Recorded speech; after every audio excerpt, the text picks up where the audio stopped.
Okay, let's unpack this. I want you to close your eyes for a second. Yeah. Seriously, just for a moment. Mm-hmm. Imagine you are just desperate for some peace and quiet. You're sick of the city, the traffic, the constant hum of everything. Notifications, yeah?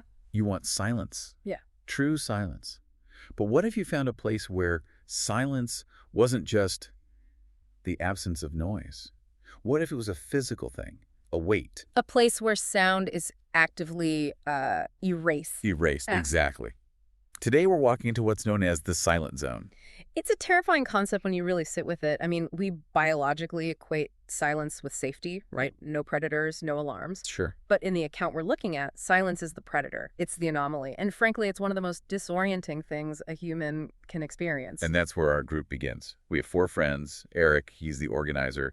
The guy is always on these obscure hiking forums looking for untouched spots. Oh, one of those guys. Yeah. Then there's Rachel. She's the skeptic, thinks it's all just, spooky stories. The rational one. Right. And then we have Megan and our narrator. Just regular people, city dwellers, looking for a weekend off the grid. And Eric finds this place. An unmapped area, just a rumor on a forum. The silent zone. Which, I mean, that's the first red flag right there. It's not on any official maps. It's basically folklore. But Eric is drawn to that. He wants the pristine, untouched experience. And Rachel, she's probably just thinking it's some kind of unique acoustics and natural sound barrier, which is logical. It's a completely logical assumption until they actually get there. Mm-hmm. They park the car, leave civilization behind, and head down this fillet.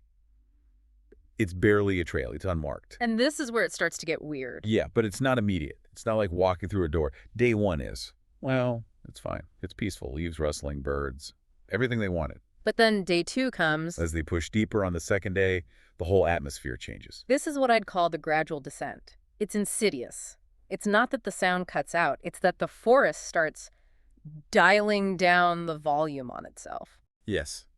The birds stop singing. The wind just dies.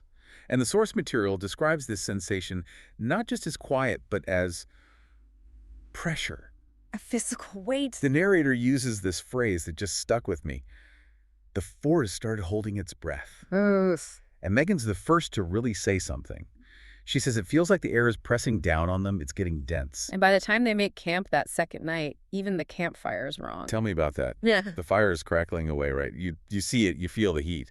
But the sound is described as faint and muffled, like your head is wrapped in thick cotton. It suggests the air itself is resisting the sound waves. It's dampening reality?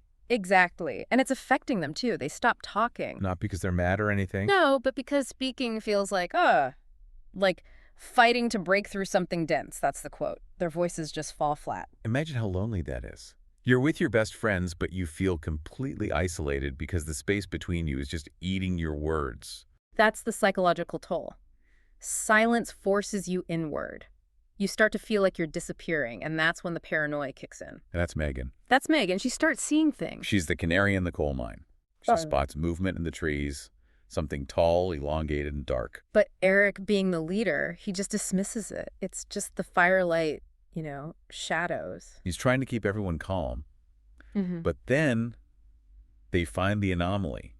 The one spot that proves this isn't in their heads. The clearing. This is the contrast that proves the rule. They walk through this small, sunlit patch of ground on the second day, and suddenly sound returns. Instantly.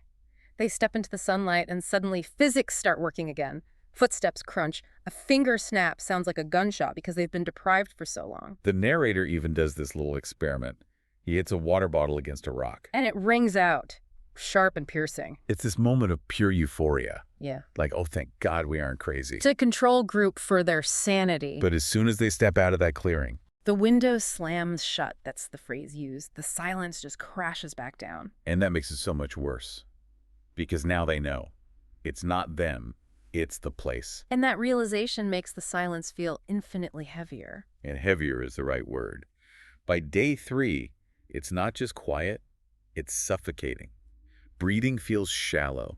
Speaking is a physical effort. It's like the silence is getting inside them, pressing on their lungs. And Megan, she's losing it. She points out that shape again. A tall, grotesque figure just moving silently between the trees. And you have to notice the correlation here. The silence isn't just an atmospheric condition. It's a hunting ground. It's a hunting ground. The creature and the silence are linked. As the sensory deprivation peaks, the predator closes in. It hunts in an environment where its prey can't communicate, can't hear it coming. And can't scream for help. It's a spider web made of air pressure. Which leads us to night 3. The narrator can't sleep. He says time feels distorted, like it's slowed way down. Another side effect of sensory deprivation. You lose your anchor to the passage of time. Your internal clock just goes haywire. And when morning comes, Megan is gone. Vanished. And the evidence left behind is what's so chilling. Her boots are still in the tent. Her pack is there. He left with nothing. No supplies, no protection, not even shoes. And they try to shout for her. They're screaming her name, Megan, Megan, but their voices are just swallowed whole. Yelling underwater. He describes it as yelling underwater. Can you imagine the panic? You're screaming for your friend, using all your lung capacity, and the sound dies before it even leaves your lips. It's total helplessness. You're stripped of your primary distress signal, and then the narrator sees it. The thing Megan was warning them about. Standing right at the edge of the camp, tall, twisted, still as death. Shrouded in shadow. Oh, man. And here's where it gets just. Reality bending. Eric, in a panic, grabs a rock and throws it at this thing. And this is such a key detail. The rock hits the creature. Square in the chest. But there's no sound. No? No impact sound. No grunt of pain. It's like watching a movie on mute. The creature doesn't even flinch. It just slips back into the trees. That's silence upon impact. It implies something profound about what this thing is. It absorbs sound. Or it exists in a state where kinetic energy doesn't translate into acoustic energy. It's not just that the forest is quiet. The creature is the quiet. It's the void, yes. So now they run. They run. They abandon everything. They realize they are being actively hunted. And a little way down the trail, they find Megan's jacket. It's draped over a log. And this part. This part is rough. The narrator pulls on the jacket. Yeah, log snaps. But it's not a log. No. It's Megan. It is the dried up, desiccated remains of their friend. Oh, my God. In just a few hours, she has been sucked dry of all moisture. She's brittle. She breaks silently. That changes everything. This isn't just a spooky anomaly anymore. There's a biological imperative. The creature consumes moisture. It's a vampire that eats water. And think about it. Sound travels 4 times faster through water than air. Water conducts life, vibration. By draining the moisture, it's literally draining the medium through which life vibrates. It consumes their very essence. That's a nightmare. So they're running from this thing. And the escape. It's not like a normal chase scene. They aren't sprinting. The environment is fighting them. He calls it the molasses effect. The atmosphere is thickening. It's reactive. The more they panic, the harder the silence presses down. Running feels like moving through a bad dream. And in this slow motion struggle, they get separated. The narrator trips. He falls silently, of course. And the others don't notice. They can't hear him fall. They can't hear him try to scream. Eric and Rachel just keep moving, unaware he's down. That's the ultimate isolation. You're 5 feet from your friends, but you might as well be on the moon. The narrator says it felt like an Olympic deadlift just to get back to his feet. The air was that heavy. And that's when he sees the creature again. It steps out. It's not even chasing them aggressively. It's just watching. It's letting the silence do the work, twisting their perception of direction. It's playing with its food. It knows they can't navigate. It knows they can't coordinate. It just has to wait for the silence to crush them. But the narrator gets up. He stumbles after his friends, and he catches up just in time to see Rachel collapse. And this is the peak of it, physically. She falls face down, no thud. Eric tries to lift her. And she's heavy. Not just dead weight, she feels rooted to the earth, like the forest is physically holding her down. Wow. He's pulling on her arm, looking at the narrator with pure panic. This is it. They're going to die here. But then the narrator remembers. The anomaly. The clearing. Yes. The one place where the rules broke. He looks up and he sees it, the sunlight filtering through the trees just ahead. Their only shot. It's their only shot. They grab her. They drag her through the dirt, and they cross the threshold into that little patch of light. And the sound comes back. Footsteps crunch. Rachel takes this huge, ragged breath that you can actually hear. But the creature is right there, at the edge of the zone, just hovering in the shadow, waiting. So the narrator does something brilliant. He sees Rachel's metal water bottle, and he slams it against a rock. Sharp, piercing. And the reaction is immediate. The silence. It physically recoils. The creature recoils. It flinches. That's the aha moment. Sound is the antithesis of this thing. If the zone is a vacuum of silence, then noise is the weapon that pushes it back. It's like shining a spotlight on a creature that's evolved in total darkness.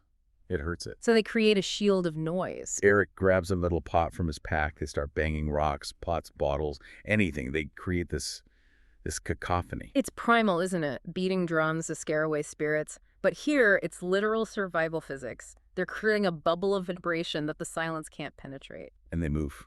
They shuffle toward the road, just banging and screaming, keeping that crushing atmosphere at bay. You can imagine how insane that must have looked. And then, the transition. They step onto the asphalt of the road, and the source describes it like a veil lifting. Whoosh. All at once. The wind, birds, distant traffic. It all rushes back in this disorienting wave, and they just collapse on the side of the road. Survivors. But not all of them? No, Megan is gone. Left is a dried husk in the forest. And these survivors are just left there, traumatized, trying to explain to a park ranger why they're screaming and banging pots together. It makes you reconsider what that creature even is. It consumes moisture, sure, but maybe it's more complex. Sound is vibration. Vibration is movement. Movement is life. By stopping sound, it stops life. Exactly. The silence in that forest wasn't empty. It was full. It was a presence. So here's the question I want to leave you with. We go hiking to find peace and quiet. But if sound is the primary proof of our existence, if, I scream, therefore I am, did Megan cease to exist the moment she stopped making noise? Oof. And it may be more importantly, how many other silence zones are out there, unmapped, on the trails we walk every weekend, just waiting for someone to step in and turn the volume down? I think I'll be keeping my headphones on next time I go for a walk. And maybe bringing a cowbell. A cowbell sounds like a solid investment. Thanks for diving in with us. Stay loud out there. Stay loud.